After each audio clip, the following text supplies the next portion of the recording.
everybody, welcome to another episode of Nasty Addiction Garage. My name is Jeremy. Today is going to be a real quick episode on parts that I just got, things I'm going to be doing, and the next steps to the build, guys. So let's go.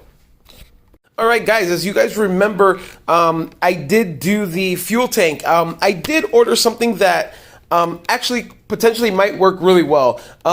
These fuel senders, well, this one in this car, or in this MR2, was super slow to work. I did pull that out when I did do the tank, and remember I did red coat the tank, so the tank is red coated, but I did buy a different fuel sender for this tank. So these are some parts that I got in today, guys. I did get some Japanese parts.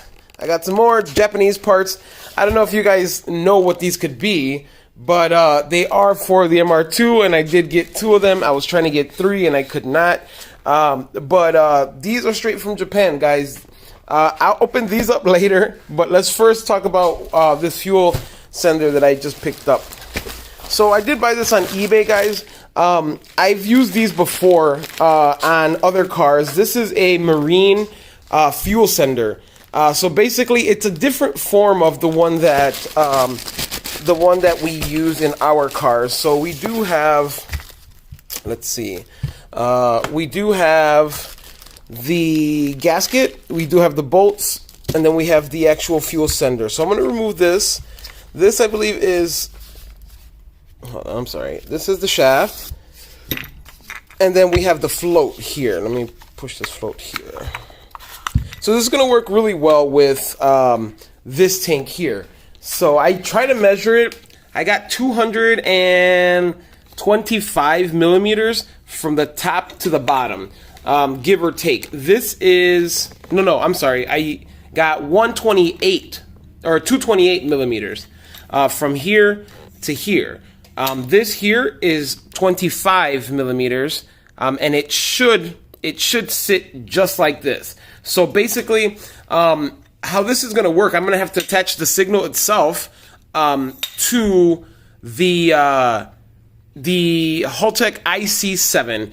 So that's the dash that reads fuel levels and stuff like this. Is going to basically be 0, and this up here is going to be 99% as far as fuel goes. So I'm going to try to do this with this tank just because I want something a little bit more accurate. I'm not a big fan of the float, like that type of style float fuel sender. I mean, this one is pretty slow, but it also is over 20 years old. So, like, I mean, give or take, maybe the previous owner before me, changed it out, just giving the benefit of a doubt, but I don't think so. So we're going to be using this one.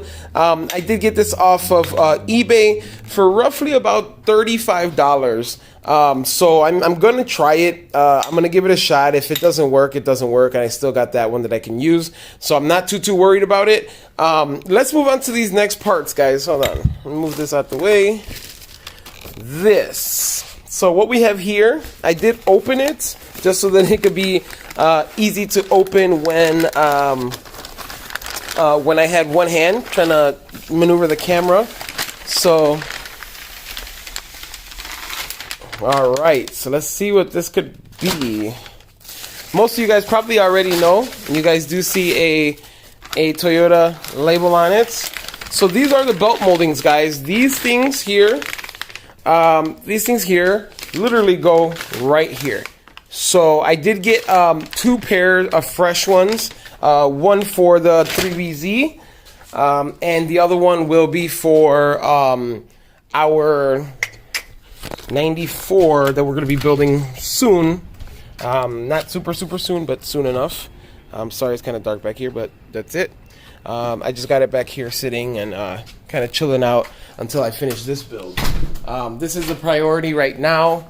I don't think they're still moving a little slow, but I'm trying to make videos, guys, so you guys are updated on this build. Also, it also helps if you guys comment and get a little bit more interactive with me. It does help with the algorithm for YouTube.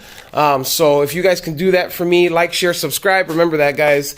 All right, guys, next we're going to be talking about the motor. I did do a couple things to this motor that I didn't have the last time we spoke. I know we talked about this. I installed this with you guys, but I did get a couple more caps. I don't know if you guys can see here. I got a cap here and a cap here. I don't know if I had this thing on the last time, but I'll talk about that in just a few. But right now, this is a 4AN fitting that I had here for a gauge that would let me know what my oil pressure was. I no longer am going to be using that because it was just basically to have a little gauge that I attached up here just to make sure I have a visual of what the oil pressure actually is. But I'm not going to be using that anymore. We kind of know that the 3VZs kind of starved themselves a little bit of oil, so I'm not too worried about that, but I'm no longer going to be using that. And the same goes for this. This piece here was used to attach to the turbo as oil feed line, but I no longer need that since my turbo no longer needs oil, or the turbo that I will be using for this build no longer needs oil. It runs on the a coolant supply. It is 100% mechanical, which we talked about that, but that's going to be for another day. That's right there, that comp turbo, not this one. This is the precision, but this is the comp. But if I didn't speak about this is a filter relocator. Basically what I'm going to be doing is adding a oil cooler. It's probably going to be on this side of the car in the passenger side rear vent, where I'm going to be attaching these hoses to this oil cooler, which probably will sit somewhere here in the engine bay. But that's kind of cool because I could change the location of where my oil filter is going to be. I no longer want it where I have to go under the car. So if I could go do it from maybe on top, or maybe it would be somewhere in this section. Let me see if I can show you. It'll probably be somewhere in that section there where I will be putting the oil filter part, where I can then change the oil and stuff like that. But guys, that was just a real quick update video on what's going on.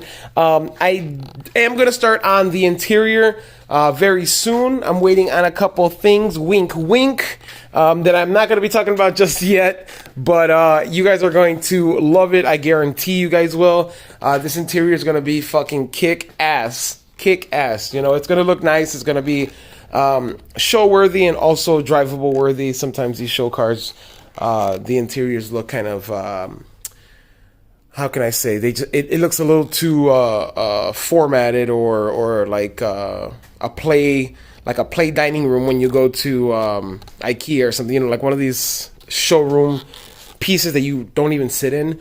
My car is definitely going to be used. It's going to be tracked. It's going to be everything. But I also want it to be nice. You know, I want it to be able to run a track tomorrow, and if I wanted to put it in a track the day after, or put it in a show the day after, you know, I'm definitely going that route.